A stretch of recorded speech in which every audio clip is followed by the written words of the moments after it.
Assalamu alaikum wa rahmatullahi wa barakatuh. And first and foremost, I want to apologize for the late Well, start.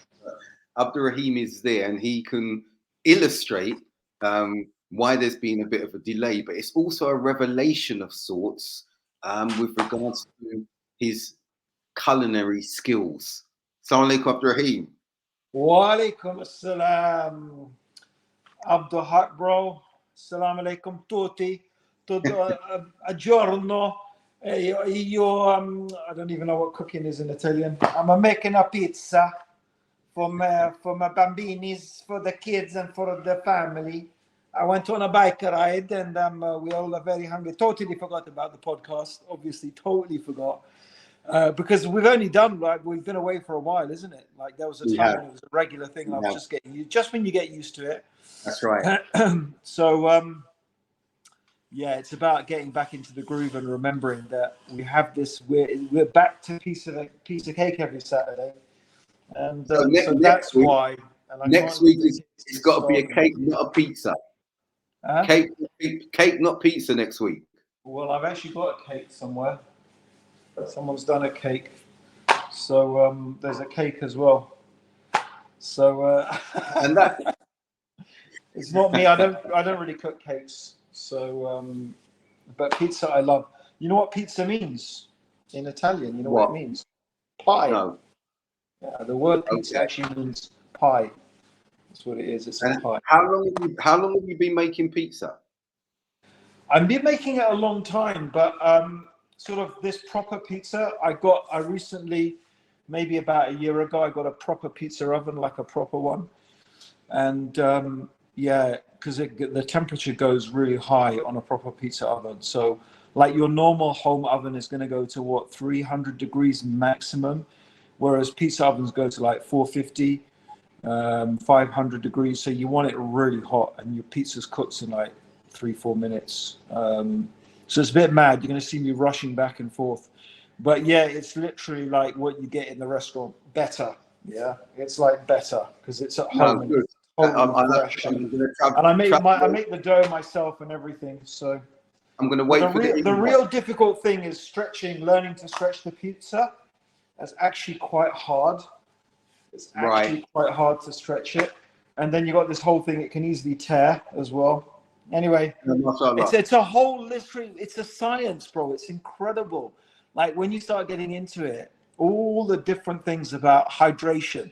Yeah, like it's basically what is the quantity of water you have with the flour, and like the more water you have, percentage wise. So like say you have 40%, or you have 60% hydration. That means if you've got 100 grams of flour, you will have 60 grams of water. So that's okay. But when you get higher, like 70, it becomes very, very hard to work with the dough. And then, like it, but it becomes really, how can you, fluffy and soft. And there's a whole thing, bro. It's like, it's just incredible. So you It's know what, Abdurrahim? honestly, it's like a That's whole world. It's like the whole thing of bread and pizza. Like we take it for granted. We go to the supermarket, we grab a loaf of bread. But honestly, to think that our ancestors, almost all of them, yeah, bread was, they all knew how to bake. They probably made their own bread, and everyone has their own bread recipes. And, and I think the thing is when you cook yourself, you do appreciate it's sort of the blessings of Allah. It's like all of these things when you grow your own food, it just brings you that much closer to appreciating the bounties that Allah has bestowed on us. But anyway, bro, what is our topic about? It's not about pizza tonight, is it, bro? It's no, but do you know something what? a Do you little know what, bit more. Abdurrahim? But it's a good lead in though, because from to 2 points, we're going to be talking about the storm that's been cooked up. Yeah, that was deliberate with regards to what's happening on the global stage. But also on top of that, you're talking about grain, and we know that when Russia invaded Ukraine, we saw what happened to the grain and the depletion of resources around the world. It Yeah. affected everyone, especially with regards to rice, with regards to flour. So, yeah, this is a good lead in on that instance. And we previously spoke about Ukraine, but we're revisiting this in this new sort of season, if you like, because we're seeing again a contradiction in terms and in actualities with regards to the conflict that has recently erupted in Sudan. So I think that it's necessary that we look at this dichotomy of events, and we look at the contradictions that are there, and we ask ourselves why do we keep seeing such glaring disparities when we're looking from the perspective of citizens, when we're looking at the perspective of government, hypocrisy that is rife there in that instance.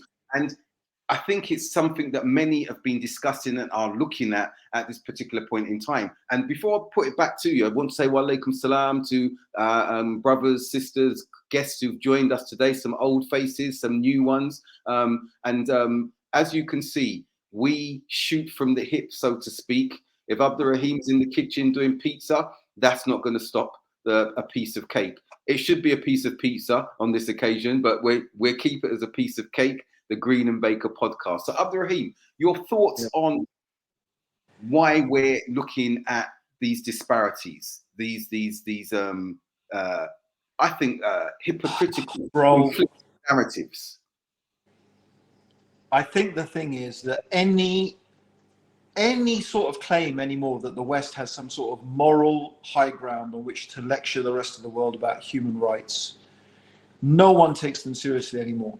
Yeah. No one takes it seriously. Guantanamo Bay, you've probably seen the latest stuff released in the Guardian newspaper of, I don't know, the prisoner, the Palestinian prisoner there who's been there like since he was a kid. Virtually, he's probably never going to be released, and the horrible, horrible tortures that happened to him. Any claim that the West has of moral superiority, it's just gone out the window. No one is taking them seriously anymore. And they used to pull out this card, human rights abuses, blah, blah, blah. No one gives a crap. No one ever, the world has stopped caring. Yeah. The world is just says, who are you to lecture us? Yeah. So I think the thing is that actually what surprises me, the number of people who are fooled by this nonsense. That's the only thing that surprises me. The thing that surprises me, how many, otherwise seemingly intelligent people, right? Waving Ukrainian flags and getting all sympathetic and actually even taking in Ukrainian refugees and this and that, and as if Britain gives a monkey about anything, right? It's just pure geopolitics. It's not even geopolitics. It's probably all to do with finance, because the big players in the world today are not countries. Countries are irrelevant. The whole idea of country sovereignty doesn't mean anything anymore. It's all about global finance. It's all about markets. It's all about manipulating. The real powers in the world today are, BlackRock and Vanguard and these big financial institutions. And there's a very interesting brother. You can find him on, TikTok, and I listen to him. I've recently started listening to him, and he sort of connects everything to that. He thinks that what Ukraine is about is actually destroying Europe. It's purposefully to destroy Europe, right? And to turn Europe into a war zone. Because that's the only way left to make money out of Europe. Okay, heavy industry is declining, population is declining. Yeah, Europe is just not productive anymore. The age of people, who are retired is now 20% in Germany. Next year it's going to be like, 25%, 10, 20 years time it's going to be 50%, right? It's unsustainable. There's no economic viability in that. So what they're going to do, kill people off. That's literally what they're literally going to do. Kill people off, make money out of war, revert Europe probably back to some feudalistic, which is already going. It's already going there, right? I mean, the next level of draconian anti-demonstration laws, Abdul Haqq, bro, and about discrimination, and you've been ground through that whole thing, yeah. Even when the laws were, legally, they were doing things that were illegal. The police. How about when you give the police almost literally unlimited powers? You can walk down the street with your arm in arm with your wife, and you could literally be arrested. Because you have, under the new legislation, linking arms, arm in arm, is literally defined, connecting yourself to another human being, and the police could just decide, no, I'm going to arrest you. Yeah, that's incredible. But you're It's absolutely literally right. unlimited powers. This is here in the UK, right? And in the Independent, I read this morning in the Independent that the government literally went behind the back of Parliament, actually went against Parliament, inserted language changes and clauses into this bill, this crime and policing bill, right? Went literally against stuff that was rejected by Parliament. They put it in through some, loophole that there is. And as far as I know, it's been rejected by the House of Lords. Yeah, but it just, bro, it's just scary. Now, what are these people doing? Right. Right? And To add they to that, really don't care about our country. They really don't care about Britain. They don't care all of their protestations and this and that blog. They don't care. The only thing is finance, global finance, the big financial institutions, and making money, and it doesn't matter. The rest of us are all pawns in that. That's my thoughts on it, bro. And Ukraine is just part of the whole.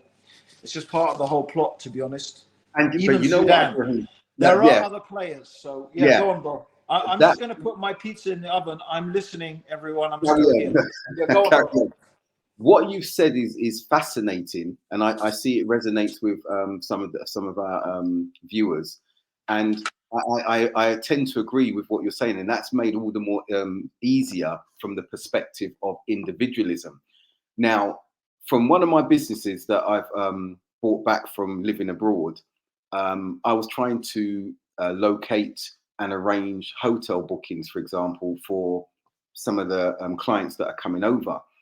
And one of my vendors and colleagues said to me, spoke to me and said, look, Abdul Haqq, I'm finding it really difficult to block book hotels. And the hotels have actually told him that they have been ordered or sequestered, should I say, by the government to book particular rooms, keep them empty. Government has bought particular rooms that are empty. You might think, oh, brilliant, it's for the Sudanese or refugees coming over. That has a semblance of truth, but not to do with Sudan. But they're preparing, and what we're looking for is there's rumor that there may well be preparation for war, all-out war in July. And if you look at the trajectory that's actually there with what's happening with the UK the last few days, long-range missiles that they're sending over to Ukraine, the response from Putin regarding that, all of this speaks to what you're highlighting now. But then we have to look and flip the coin, the other side of the coin, and look at what's taking place in Sudan. Whereas we saw the scramble to help fleeing Ukrainians, we saw the British government shut the doors, lift up the ladders to the planes, so to speak, and abandon hundreds, if not thousands, of Brits, Sudanese Brits initially. And what was their reason and excuse and explanation for that? It was actually quite pitiful. Okay, we've seen other countries come in and help rescue those refugees. Saudi, for example, bringing them across the Red Sea, neighboring countries in that instance. But as you said, it's not about individuals, it's not about societies anymore, because this is not something that would have been even imaginable go back 20, 30 years ago. When we saw the initial Iraq war, when we saw Saddam Hussein parading those tourists, sitting the young child on his lap at that particular time, we saw the uproar from the UK, and we saw them saying, you have to release these individuals and send in a plane specifically for that. Oh, that looks really appetizing, Abdurraheem. MashaAllah, Tarakallah. But you don't see the same, you don't see this consistency now. And there's a blatant disregard, a flagrant disregard. Bro, is it because I is black? There is the question. That became a, and you know what, Abdurraheem, let's be clear, let's be honest again. We spoke about it, alluded to it last week. Racism is on the rise, and it's as raw as we've seen it for many years. But you know what the frightening thing is about that, Abdurraheem, as well? A lot of other nationalities, okay, that were not originally British, and I mean that they've come and got status or whatever, second, third descent, second generation, third generation, fourth generation, as you like. You've got them banging the drum of colonialism and racism harder than the society apparatus itself, which in itself is systemically racist. So you've got it at so many different levels that it's very difficult to navigate today. But with the Sudanese situation, I think it is, when you contrast it with Ukraine, it's unequivocal. The racism, the subtleties of the racism are unequivocal. And again, let's just throw in Rwanda in that instance as well, because nobody from Ukraine has gone to Rwanda. Yes. So the racism is prevalent. It's right in front of our faces. But there is an inability for us to do other than what we're doing now and protest. And the government knows. You can't even protest, bro. You can't even protest. Yeah, no, I'm saying for the society, not for us. We don't protest, I hear you. But I'm saying that's the limitations. They don't care about our voices. And they've seen that the effects of protest have become irrelevant. We've seen that over the decades, and we're seeing that more so now. I don't know, bro. I think, this what you said about war in July, that's pretty scary, bro.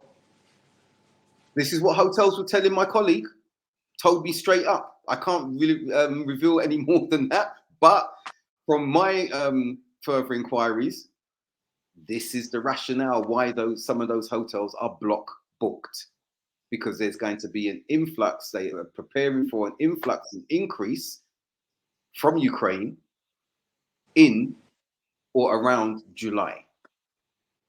So what are you saying is happening? What, UK is going to go to war?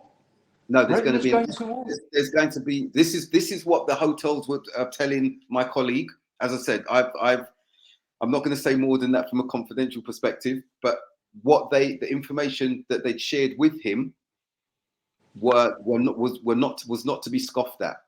That there may be, or there's at least preparation for an escalation from where we currently are. Well, that preparation's not there with the Sudan, though. No, bro, because I mean, at the end of the day, there's a bigger thing going on, bro. The bigger thing is, like we talked about it, we hinted at it, I think, last week. It's the whole thing to do with the breaking away from the dollar. This is the big thing with China, Russia breaking away from the dollar. I don't really know what's going on. I don't trust any of them. I don't trust Russia. I don't trust Russia anymore. I don't trust Russia any more than anybody else. I don't even know if they're all in on it together. I mean, I don't know, bro. The whole, it started a long time ago, bro. I mean, that's brothers and sisters. It started a long time ago. This is, it's the old adage, the old story of the frog being slowly boiled to death. That's what's happened. You can take it back. And you can see we're the frogs. We've been put in this, nice little pond, and we're all croaking away, being fed all the most delicious things that any frog could want. But little do we know that bit by bit by bit, the temperature's being turned up.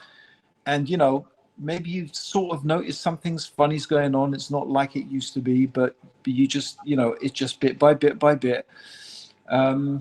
Until really, if you look back, bro, and we've said this again and again and again, Abdul Haqq, we on our Piece of Cake podcast, the world is not the same. You remember what it was like pre 9/11. You remember you could stand in Speaker's Corner and say anything. You weren't afraid. We could talk about any topic that we liked. It's literally short of insulting the Queen, say whatever you like. Yeah. We didn't have fear to talk. We didn't have fear to express our minds and our views. Yeah. And they may have been unsavory to some people, and some people may have expressed unsavory views to us. But the problem is, to be honest, bro, we probably haven't helped ourselves. Yeah. Right. Because often we're the cheerleaders. Yeah. Shutting down hate speech and this and that. And yeah, it's not very nice, but you have to understand, everyone needs to understand that, what's good for the goose is good for the gander. And there's always some other agenda, right? when they're saying, oh yeah, we were going to stop them saying nasty things about your Quran and we all get happy. Yeah, but that also means that you are not going to be able to say things as Muslims, right? And it's like that, bro. Right. You can't criticize. It's very, very problematic to criticize homosexuality. Even calling it a sin has become problematic, right? Saying, to someone, oh, you're going to go to hell. Even that, something like that, it's become mad, bro. There's been the conversation has been shut down, and we've been right. party to it because, what is more important for most of us is just, a nice little cozy life, right? Most people are not involved in dawah like you and me have been. They don't understand that, with dawah comes challenges, and, what dawah involves, talking to people, saying things that make people uncomfortable. That's right. part of what dawah is, right? Right. But people didn't come here for dawah, bro. They came here to milk the cow. And the cow's running out of milk, bro. Right. And in the process, whatever aspirations they had for their children have been shattered in part because a number have embraced what is the individualistic ideology that many are now pursuing. And with individualism, Abdurraheem, that causes dilution of solidarity and unity. And that's why the governments and these multinational agencies are able to implement the strategies that they're implementing. Good to see you back, reactionary, and that reactionary always, well, not always, occasionally disagrees with us. So he's saying what we're discussing is nonsense, Abdurraheem. So I wonder what reactionary has to say that is. Yeah. Please tell us why it's nonsense. Yeah. What is the sense?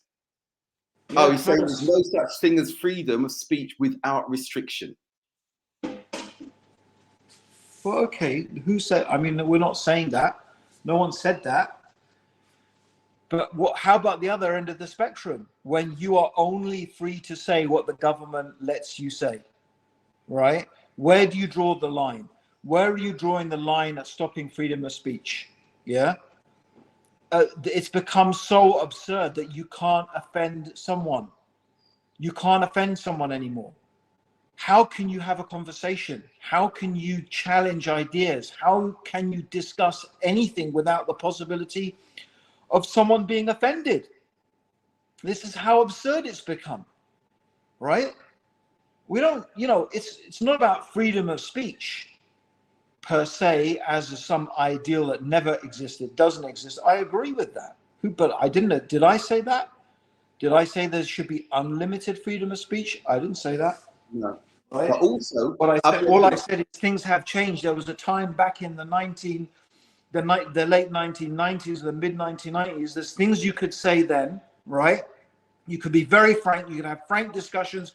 You can't have those discussions anymore. That's just the fact, right? And part of that, Abdurraheem, as well, is when the Conservatives came in with the Liberal Democrats, what we saw then around, 2010, we saw them embrace an ideological paradigm, which government is not supposed to do. They illustrated, particularly with regards to Muslims, okay, that they wanted to see a particular brand of Islam and Muslim prevalence, dominance, if you like, in the UK.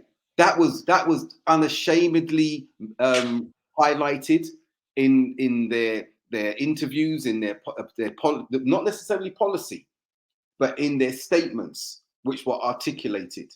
And then we saw terminology demonizing or become demonized with respects to Islam. So we know, for example, Khilafah was something that became a demonized term. Islamism was brought in to, which is now the raison d'etre which they use with regards to when they want to talk about extremism, Islamist extremism.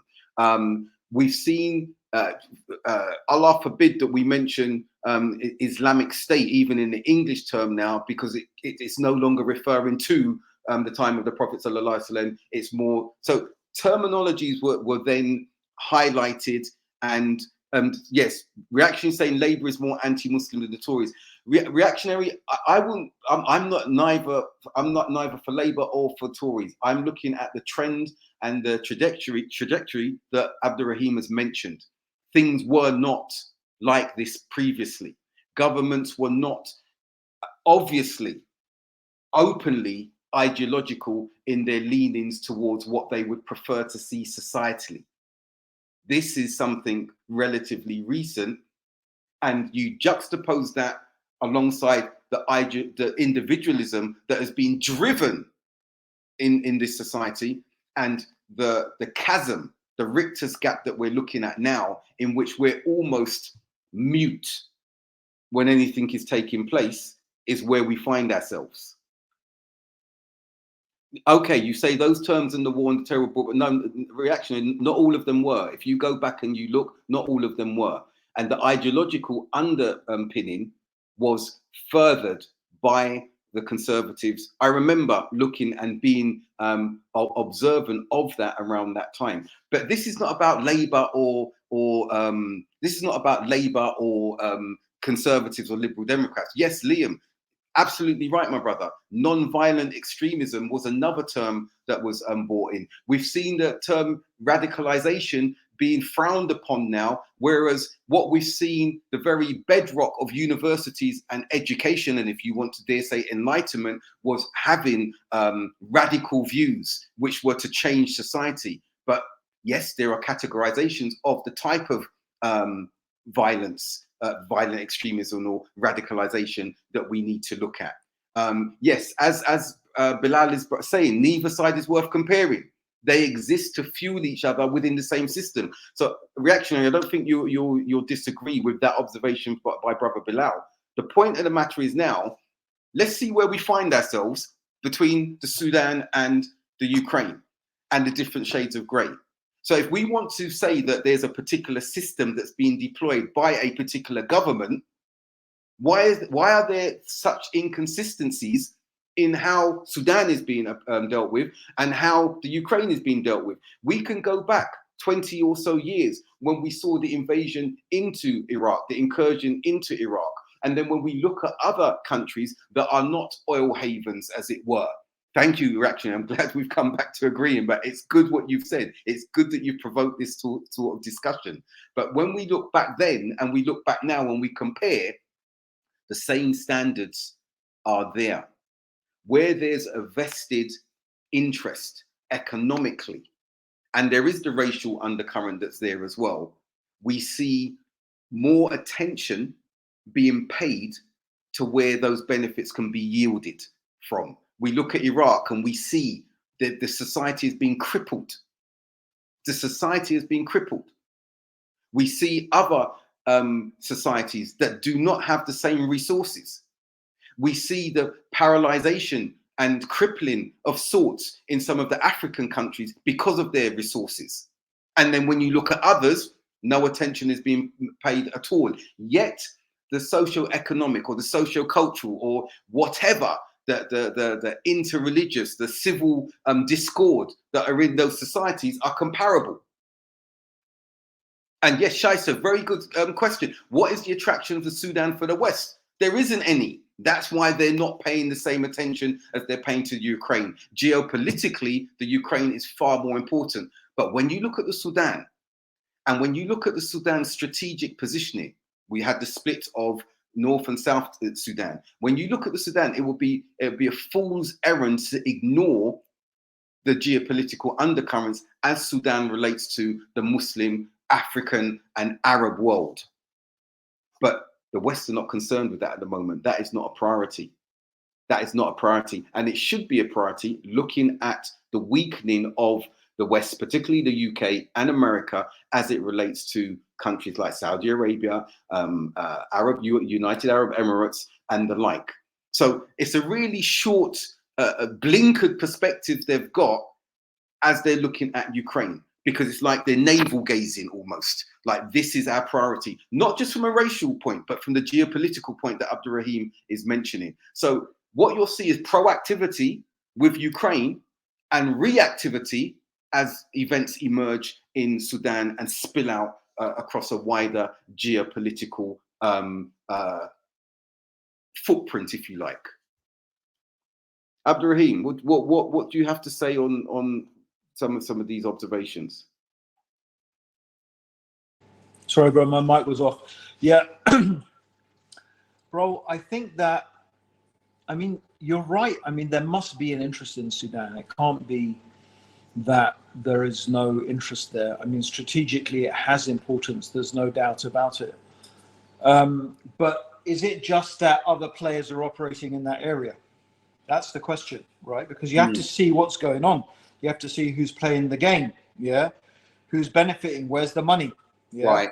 So what's going on, right? So you have two factions, and so basically, from what I heard is, it seems to be very, you know, the surface of it seems to be that the Sudanese government was allowing Russia to have a naval base in Sudan, and that was it.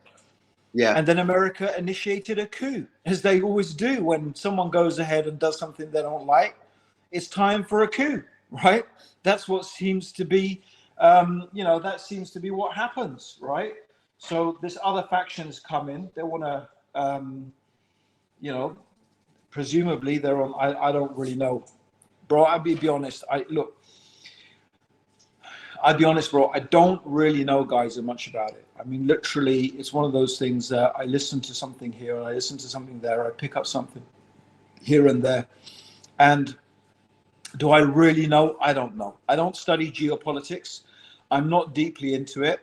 There was a time when I used to study politics a lot. I don't really do that anymore. And that's the honest truth. You know, my focus, bro, has been for years, as you know, the last, I don't know how many years, it's been on dawah, on calling people to La ilaha illallah. That's really what my focus is about, calling people who are not yet Muslim to Islam.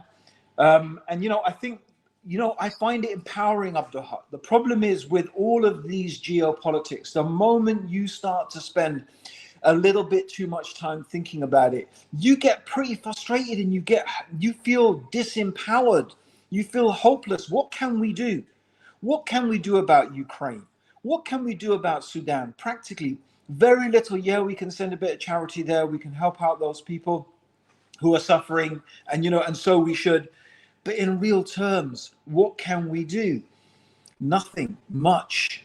But there's lots that we can do just generally. Like that, the question you need to ask is, what does Allah want you to do? How does Allah want you to spend your time? What does Allah want you to utilize your energy with? I think this is the really important question.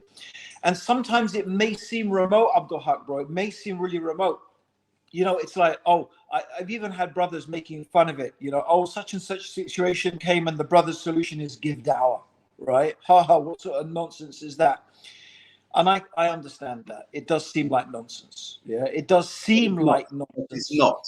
But but the thing is, bro, what else are you gonna do? You know, first of all, you can bleat and cry and talk about Muslim unity and Khilafah, and we need this and that, and, you know, we need an economic system, and we need this and that. Good, you know, fine. I'm sure all of that is true. But these are big things. And for the average person, bro, most people are just trying to say their prayers 5 times a day. That's the reality. Most people out there are just struggling to hang on to their iman and their children's iman. How and you know, is can I come in on that? Worried about these things going to help you? It's not. Now, I agree. You know what you said, and it's really important that you've brought that in now at this point, because we've called it shades of grey, Sudan and Ukraine. Okay. And when we look at what you've said about the call to Tawheed, and we look at the call of the Anbiya, and there were geopolitics taking place in their time. Definitely and were, yeah. And what did they continue to call to? So there are many shades of grey around a lot of what is taking place now. But what does Allah tell us with regards to the call to Tawheed? He lifts us from what? Levels of darkness, dhulumat, ila nur, to light.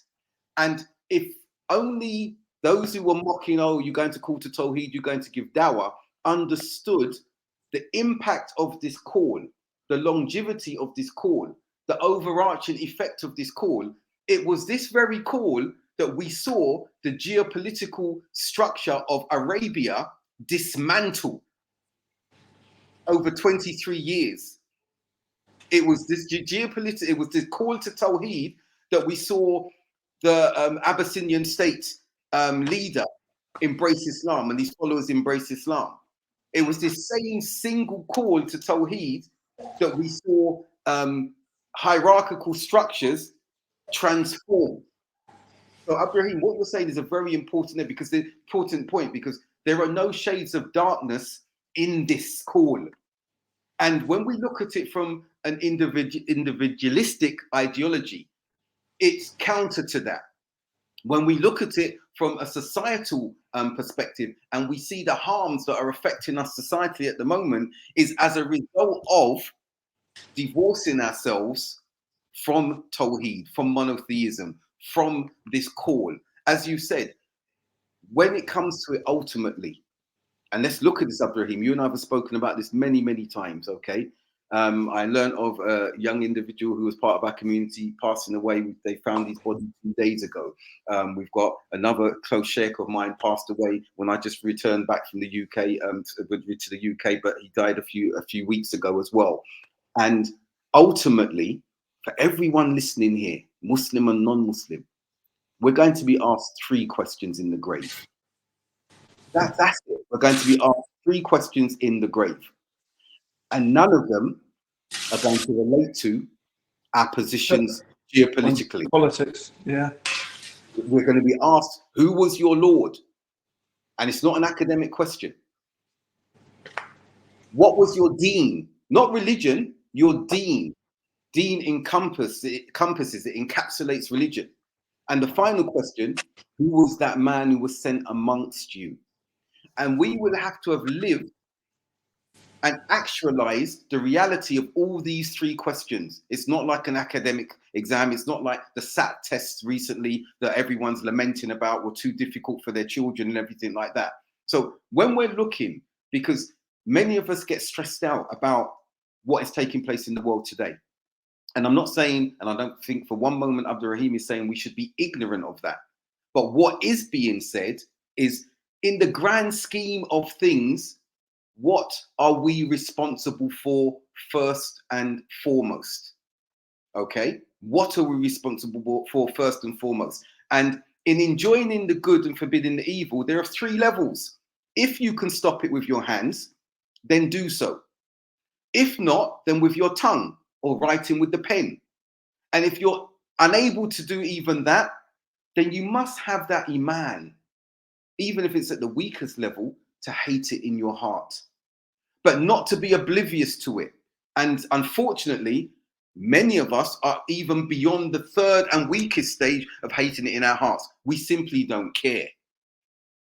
So it's really important, I believe, Abdurraheem, what you've brought in at this particular juncture, because someone was saying, okay, what are the political positions? Reactionary provoked a very good discussion around the governments and Labour, or party, should I say, Labour, Conservatives and everything. And in actuality, in bringing that to the fore, we've teased out what is really important for the whole of mankind. And that is Tawheed.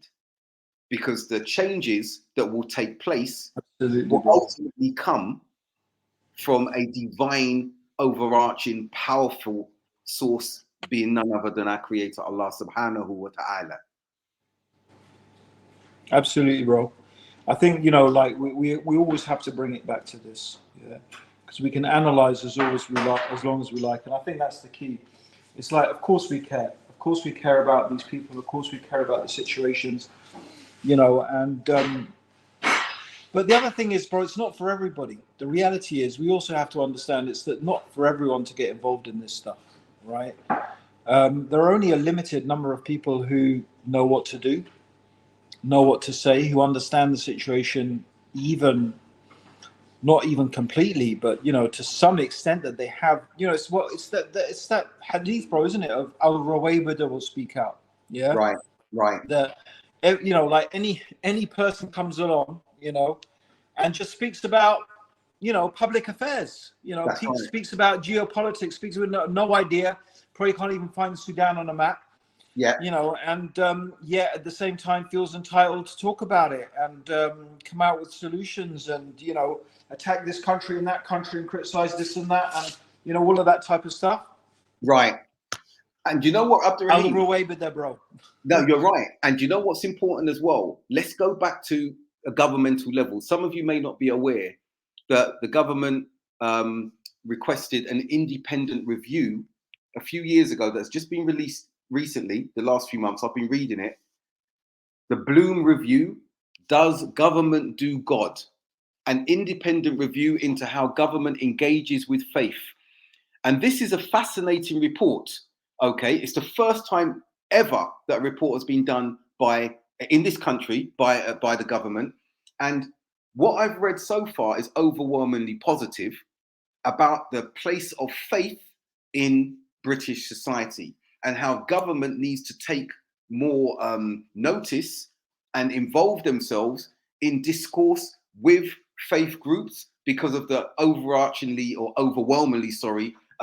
positive effect of faith. And what I'm going to do, because I've got the report, so I'll summarize. I'm not going to go into detail. Well, Chapter one, go on, Abdurraheem.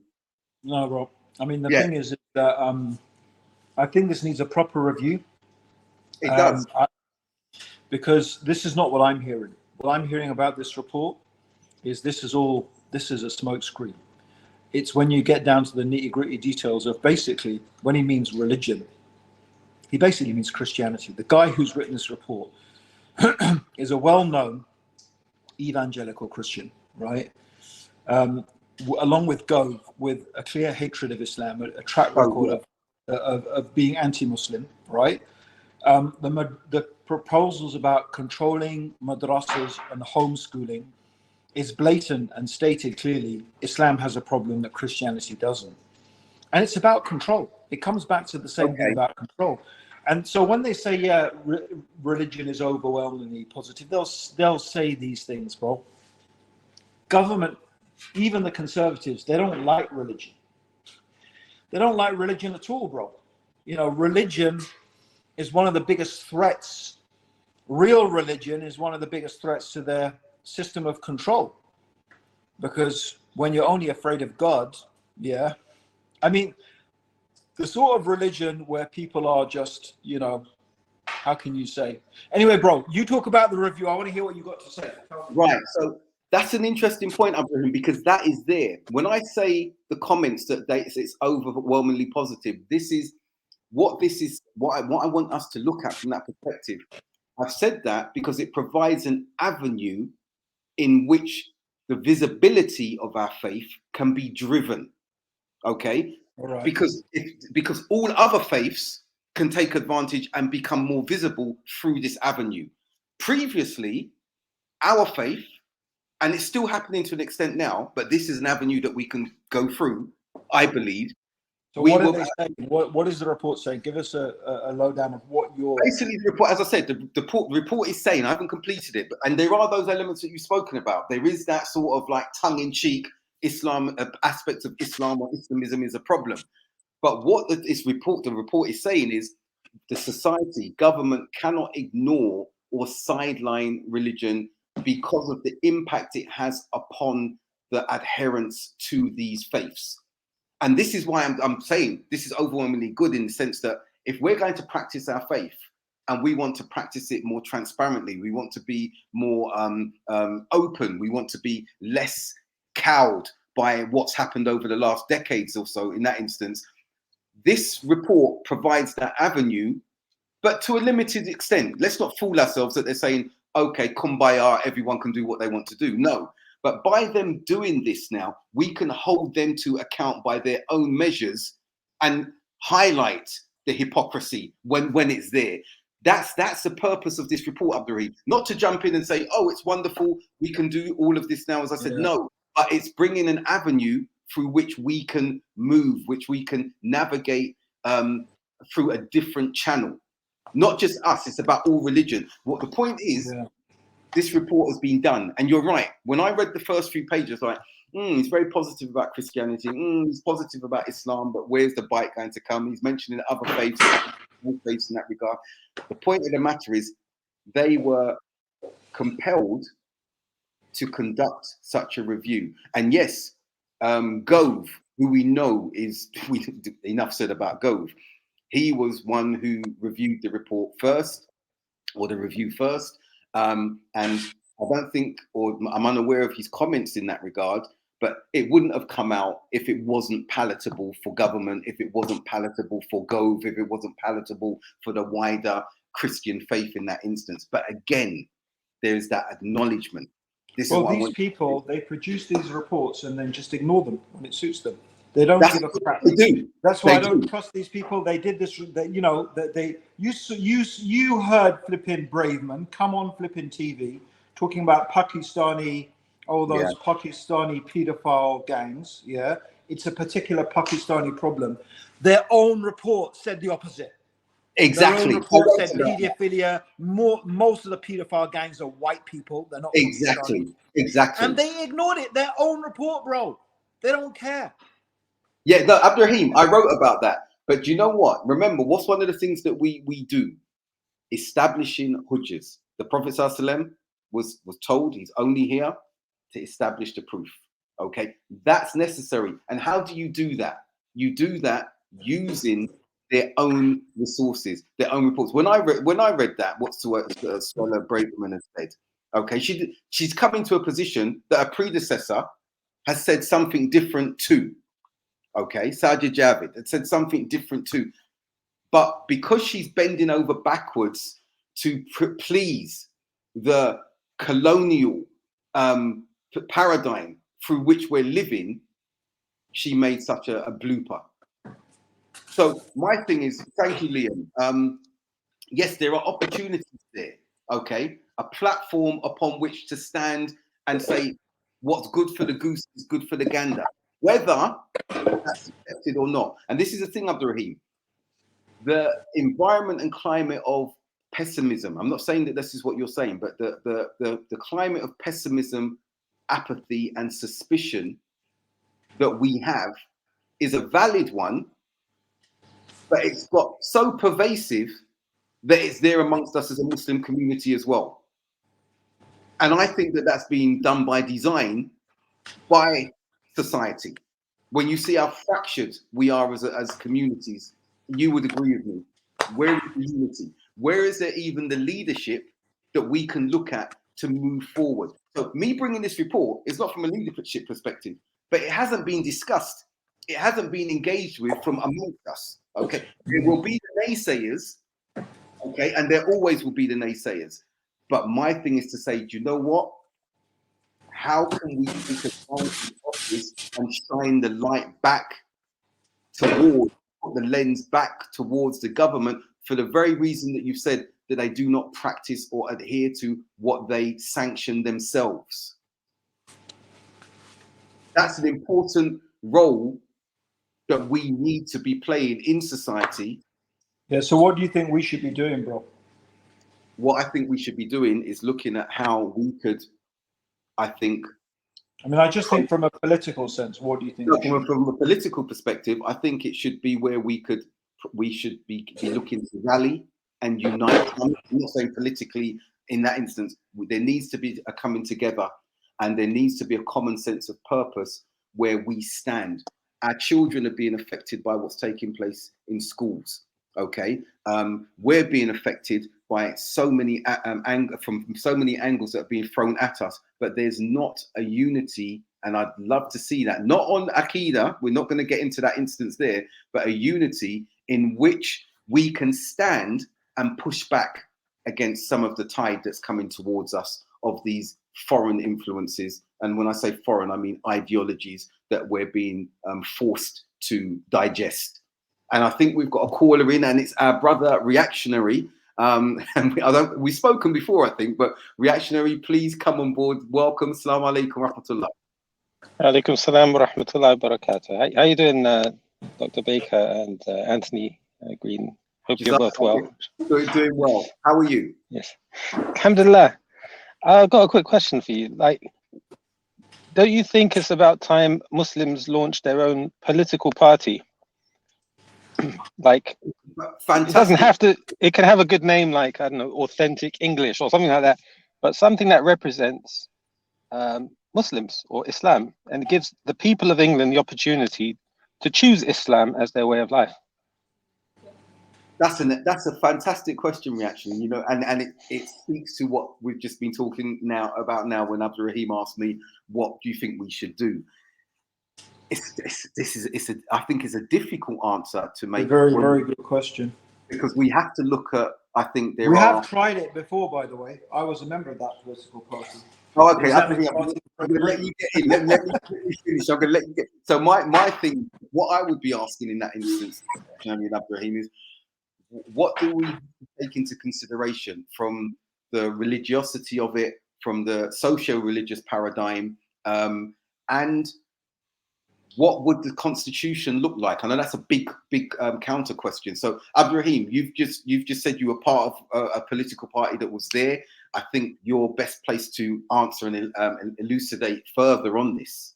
Yeah, I mean, I think the thing is that, look, it's very challenging, and I think you know, it's a good question, bro. That's the first thing. It's a really good question to raise, and literally you came on, and I was going to literally say to Abdul Haqq, you know, but the problem is a lot of the people that even 5 years ago would be, you know, telling their people to support Labour. It would have been, you know, that like Muslims supported Labour.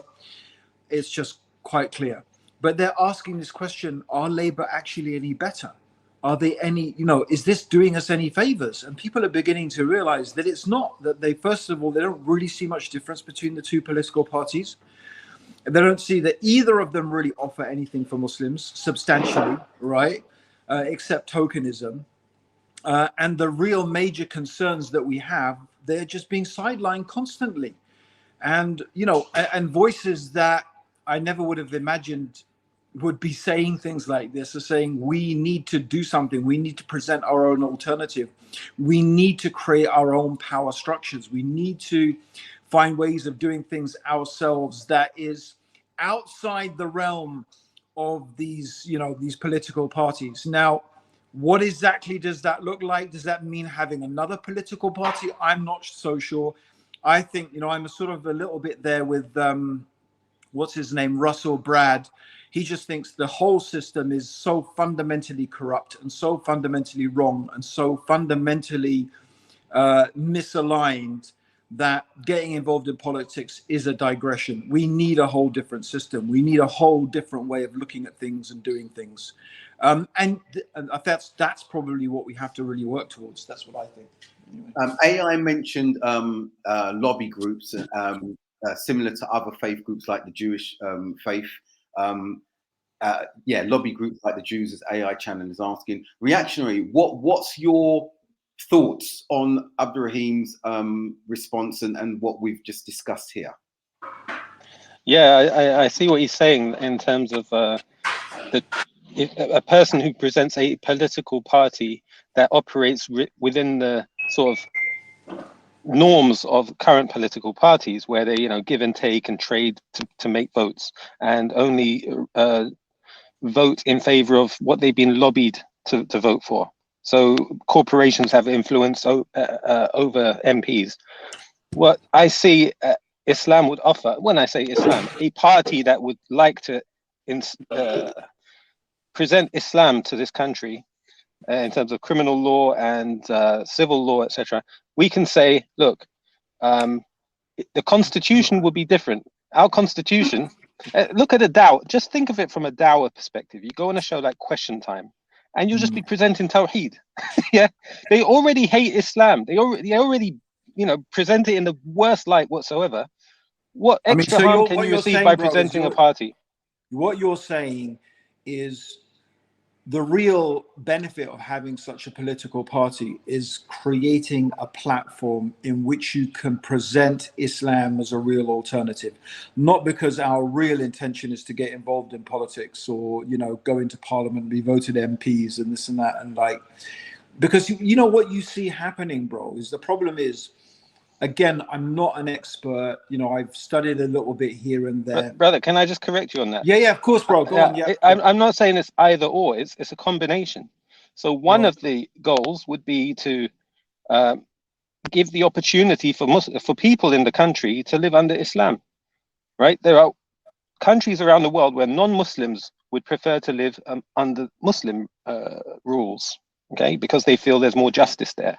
And that will be the case in the UK, I'm sure, as well. People are taxed left, right, and center, right? They complain about the jizya, but I'm sure the jizya is a lot less taxing on people than the current state of tax in the UK. Now, very, very, very pertinent point. But looking at what Shaista's saying here as well, that we're fooling ourselves if we think we can do dawah in Western politics. But I think that speaks to what you're saying, actually, that having a party that calls to La ilaha illallah, the point there, that there are the challenges, I think, looking at the paradigm within which we would have to operate such a party. And let's say, for example, yes, you said that there are non-Muslims who like to live under in Muslim societies. I've been 20 years in the Middle East, and I've seen a lot of non-Muslim expats after retiring returning back to the Middle East because they've said, look, this reminds us of some of the values that we used to have in the societies from which we came. And as AI is saying, he's saying Britain is not ready for the ideas that you're highlighting, and this is a discussion in and of itself. I think, and nor was Mecca at the time, right? Very true, and that's why you heard me refer to the call to Tawheed was that the one thing that systematically upended the geopolitical apparatus at that time. I think as well, but reaction, let me come back on a slightly different angle. If we had pressure groups and we had these groups that AI was lobby groups, we know from before, and okay, we don't have the Islamic State, and I'm not talking about Daesh, we're talking about the true Islamic State, where the power base was such that if one area or region of the Ummah was affected, that there would be a galvanization to defend that particular region. We don't even have that on a localized level as it relates to living in the UK, as it relates to Sudan. Now, we're seeing other countries, some like Saudi Arabia, neighboring countries, Muslim and non-Muslim, rallying towards helping the Sudanese. We've seen how non-Muslim European society has rallied towards the Ukraine. But Abdurraheem mentioned something important earlier on. In another context, we should widen it. We are accountable for, I would say, ineffectiveness. I want to say ineptitude in coming together to place pressure or to lobby where we see oppression locally, nationally, or internationally. We haven't even got that base or that type of entity or entities in existence at the moment. Do you think, reactionary, that would be a place to start? I fully agree with what you're saying, and the issue, right, with why Muslims are in this state is because they have this disease of nationalism, right? Every country for their own, and so Muslims who come to the UK, they bring that nationalism with them. So you've got every mosque in the UK is tied to a nation. You've got a Bangladeshi mosque, a Pakistani mosque, an Egyptian. Everyone has got their own interest at play, rather than a collective Muslim, English Muslim or British Muslim identity that cares for the British Muslims' needs.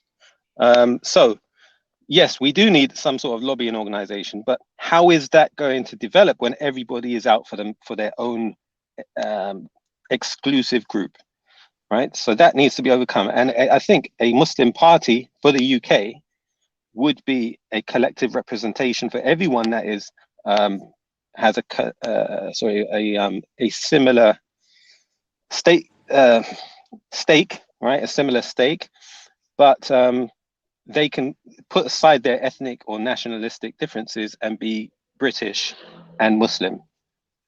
I think that reactionary. Thanks for that, bro. I do think some things are changing. Not as much as I thought they were going to be honest. Yeah, I'm actually still shocked at how many third generation youth still actually pass on and cling to and propagate some really nasty cultural practices, you know, that their grandfathers had. You thought they would have jettisoned. I don't, you know, I'm talking about cultural attitudes that you would have imagined would have been jettisoned by now. But having said that, you know, I don't think that's actually so across the board. In fact, I think there's a big change, and I do think that there's a whole generation of youth who don't identify themselves by those cultural, you know, those cultural standards anymore, and they very much look at themselves, as you're saying, reactionary, as British Muslims. You know, as well, they look at themselves as being British and being Muslim. How they connect the two things, or whether they call themselves British Muslims, I don't know. But you know, they look at themselves as Muslim, and they look at themselves as British. They don't really connect themselves back to some, you know, something back home anymore so much. So the real problem, the real challenge, I think, is that along with that has come a, you know, basic, number one, a distancing from Islam. Because one of the things those cultural values did, they were very, very much tied up with Islam. There was a very strong love for Islam. And, you know, for better or for worse, you know, and sometimes they may not be practicing, but they still had this love. You know, I mean, my wife was brought up in a family where no one prayed. They didn't go to Jummah. They didn't fast Ramadan. They didn't celebrate even Eid, not even Eid. Yeah, nothing. But their dad, you know, may Allah bless his soul, alhamdulillah, Allah guided him. He did teach them Quran. He taught all of his kids to read Quran in Arabic and made them read the whole Quran, not only in Arabic, but also, you know, he went through with them the whole tafsir of it, and, you know, the English explanation as well. The point that I'm saying is that there was this attachment and love for Islam. Unfortunately, I do think that there is a huge segment of our, you know, demographic that has really just given up on Islam altogether. That's a real challenge. The second thing is that reactionary, this is where I really agree with you, the gist of what you're saying. I think there has been a massive failure from our thinkers, ulama, imams, du'at, and I include myself in this, yeah, as a da'i, that there have been some really huge opportunities for us to articulate how Islam has real, genuine, impressive solutions to massive challenges that have been facing people in society. But we just have not been able to articulate a good argument for it. My biggest example of this is the financial crash that happened. It must have been when was it? 7 years ago, 8 years ago, with the banks collapsing and the big financial crash. And, you know, you had people like the Prime Minister at the time of Ireland saying, well, if we had Islamic economics, this wouldn't have happened. Yet I didn't see, and I'm including myself, right? And I admit I'm clueless when it comes to economics. I'm really clueless, yeah? But almost no one was able to articulate a very simple, easy to understand case for why Islamic economics as a system is extremely powerful, and it avoids a lot of the tyranny and oppression and injustice and wrongdoing that, you know, that we saw as a result of that system. You know, it's not just enough to say, oh, look, the banks charge riba, you know, interest is bad. Islam doesn't allow interest, you know, in Islam is good. I mean, you can say that, but that's not enough. So on the other hand, there are books and there are people who will articulate detailed descriptions of this contract is not allowed, this one is halal, but it has some shubahat in it, and whatever. But in between, where someone can articulate a really powerful argument why this is such a good system, I didn't really see anyone able to do it. I didn't really see anyone come forth, and it's a missed opportunity. And by the way, there have been a lot of missed opportunities like that, and we are missing these opportunities right now. Okay, so I think that it's not my favored way of giving dawah. My method of giving dawah is very much based upon tawheed and calling people to. When I say tawheed, of course, Tawheed encompasses everything, including Allah's beautiful Sharia. We can't exclude that from Tawheed, astaghfirullah, right? It's all part of the guidance. But when I say, and my focus is very much on the existence of Allah, the oneness of Allah vis-a-vis, believing that Jesus is God, or atheism or secularism as a general thing. But there's no doubt that these very specific things that Allah brings it's like Allah is putting it there, right? It's like an opportunity, and we're just not ready. We just have not been ready. Even this Ukraine crisis, Sudan crisis, how have we used all of these things to articulate a case for the incredibly positive and solution-based guidance that our religion provides for these type of situations? By and large, it hasn't happened. By and large, not with a dawah focus, and I think this is part of the problem. Yeah, very quickly then. Let me finish. I'm just going to wrap up, bro. One last thing I want to say. I'm going to finish. Yeah, I think it comes down to a mindset, and I'm sure reactionary are going to agree with me. The Muslims are still so obsessed with ourselves. We're narcissistic. Yeah, not individually narcissistic, ummah-wide narcissistic. We're so busy looking in the mirror, dreaming about our glorious past and how amazing we used to be once upon a time, and dreaming that somehow is going to come back, and forgetting that just right next to us are people who sometimes you just need to reach out to them and say, have you heard about Islam? We've forgotten, and we're still like that. We're so obsessed with our own issues, we forget that there is still 3/4 of humanity who are not Muslim. That's it, bro. Sorry, that's what I've got to say. Before you jump in, we're going to conclude with actually speaking on this as well. And Abdurraheem, a very important points you've articulated, Jazakallah khair. But also that narcissism of looking in the mirror and heralding our glorious and illustrious past. We're failing in one big area here again, and I'll come back to it, and I alluded to it when we're talking about the groups and the focus groups and pressure groups and lobbies and everything, is that also, Abdurraheem, when we're looking across or over our shoulder, we've got Muslims who are struggling with their identity, with loneliness, with hidden disabilities. I know you agree with me, Abdurraheem.